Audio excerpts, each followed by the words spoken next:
দেখতে পাচ্ছেন খুবই ছোট্ট একটি বোর্ড, কিন্তু এটি খুবই কাজের একটি ডিভাইস। তো দেখতে পাচ্ছেন এই বোর্ডের পেছনে বিভিন্ন ভোল্টের দেওয়া আছে, 5 ভোল্ট, 8 ভোল্ট, 9 ভোল্ট এবং 12 ভোল্ট। তো এটিতে আপনি যদি 3.7 ভোল্টের একটি ব্যাটারি ইনপুট করেন তাহলে বিভিন্ন রকম ভোল্ট পেয়ে যাবেন। 12 ভোল্ট পেতে পারেন, 9 ভোল্ট অথবা 5 ভোল্ট। তো এখানে কোনো ভেরিয়েবল রেজিস্টর নাই যেটা দিয়ে ভোল্ট চেঞ্জ করতে হবে। এটিতে যে দেখতে পাচ্ছেন এ এবং বি, এটি যদি সোল্ডারিং তুলে দেন তাহলে 2-3 প্রকারের ভোল্টেজ পেয়ে যাবেন। কিন্তু এখন এই মুহূর্তে এই বোর্ডটি 12 ভোল্ট আউটপুট দিবে এবং এটি ভালো এম্পিয়ার সাপ্লাই করতে পারে। BH01 বোর্ডটি আপনারা সবাই চেক করে নিতে পারেন। তো কম দামের মধ্যে ভালো একটি বোর্ড আমার মনে হয়েছে, এবং এটির পিসিবি লেআউট দেখেন মোটামুটি মোটা দেওয়া হয়েছে। তো বোঝা যাচ্ছে বোর্ডটি আসলে ভালো এবং খুব বেশি কাজের।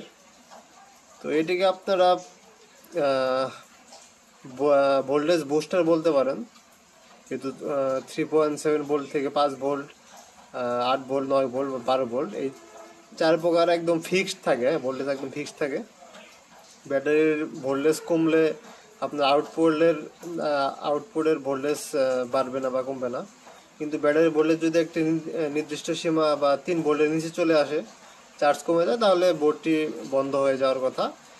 এবং এইখানে দেখতে পাচ্ছেন এলইডি আছে, যখন কানেক্ট করবেন তখন বোর্ডের এলইডি জ্বলে উঠবে। তো এটি নিয়ে বিভিন্ন প্রজেক্ট আমি ট্রাই করতেছি, যদি বোর্ডের কোনো সমস্যা থাকে তাহলে আপনাদের জানিয়ে দেব। কিন্তু প্রাথমিক অবস্থায় বলবো বোর্ডটি অনেক কাজের একটি ডিভাইস, কারণ আমাদের সবারই 5 ভোল্ট বা 12 ভোল্টের আউটপুট লাগে। সব ক্ষেত্রে তো আর ব্যাটারি প্যাক তৈরি করা সম্ভব হয় না।